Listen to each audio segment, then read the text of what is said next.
Hey everyone, welcome to the Patreon for Dalliances in Decay, and by corollary, the World of Shirei. This is going to be the first video in the lore series, so I'm going to keep it nice and short.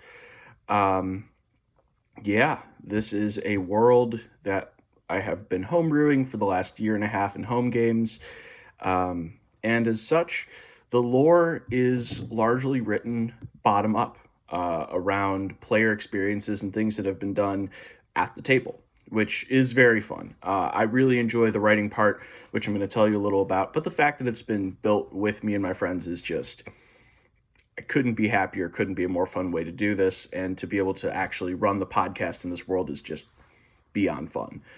But yeah, like I said, a lot of the lore has been built bottom up, but the world building itself I've been doing top down. And what I mean by that is Shirei is a combination of two religious systems. I was a philosophy major in college, and I was raised Reformed Jewish, and I wouldn't say I still practice, meaning I don't go to temple, but I do still practice in that I still believe and I spend time contemplating and thinking Judaism. However, I also found Shinto very interesting, which I don't necessarily consider a religious system. I consider it more of a cultural system of practice. But either way, I decided to start with the Cosmology of Shirei, because if anyone wants to be a divine caster, meaning what I consider a druid, cleric, paladin, anything like that, you have to know what the religious system looks like. And I just didn't find the standard traditional D&D system too interesting, so I built my own. And like I said, I started top down. So there are 5 Dami. They are it derives from a combination of the word domain and the word kami, which is the Japanese word for God and domains. So there are 5 of them. There is Amaterasu, which is the Dami of creation and creativity itself. Kyoro, the Dami of the sea and thought, the kinds of abstract concepts.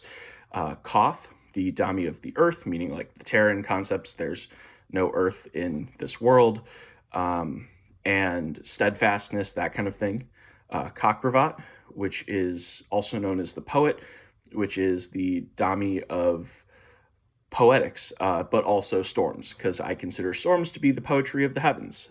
There's communication between the earth, the sea, and the sky, and it's through the form of hurricanes, thunderstorms, that kind of thing, precipitation. And then finally, I believe I've covered the other 4, is Kanagara, which derives from the Japanese word for harmony, which is the druidic life force, the druidic spirit behind everything, which, external to Kanagara, there are these 4 primordial forces. With Kanagara, you introduce the possibility for life in the world, rather than just the life of the world.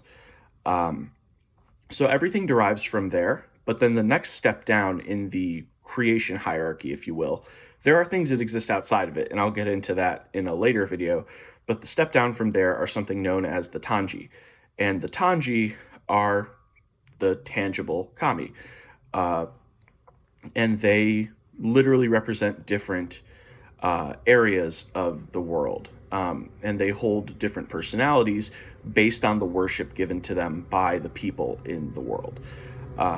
So all of the Tanji they are the creation of Kanagara. They are the divine manifestation of the will of the vital spirit of the world. And again, yeah, they're shaped by the worship and creation, the worship of their people who live in their domain. So in this way, Shirei has a very intimate relationship between divinity and worship. If there's no worship at all, the Tanji are these undefined immaterial forms, spirits that are wild, chaotic, and just don't really exist with any kind of, order, any definition. When worship is introduced, the way in which someone worships defines the way in which the Tanji manifests, meaning that the religious practices and definitions in the world vary widely just based on who lives where. And in the further out wilderness, the Tanji have the ability to define themselves depending on the different strengths, etc., of what they are. So yeah, that's the top-down version of Shirei and just the direct creation hierarchy. The step below the Tanji would be the elves, but we're going to get into the elves in another video as well. So thanks for listening. Hope this interests you somewhat, and I'm going to try to go into a level of detail, maybe even a bit further, on some other concepts in the lore later on. I hope everyone enjoyed this, and welcome to Shirei.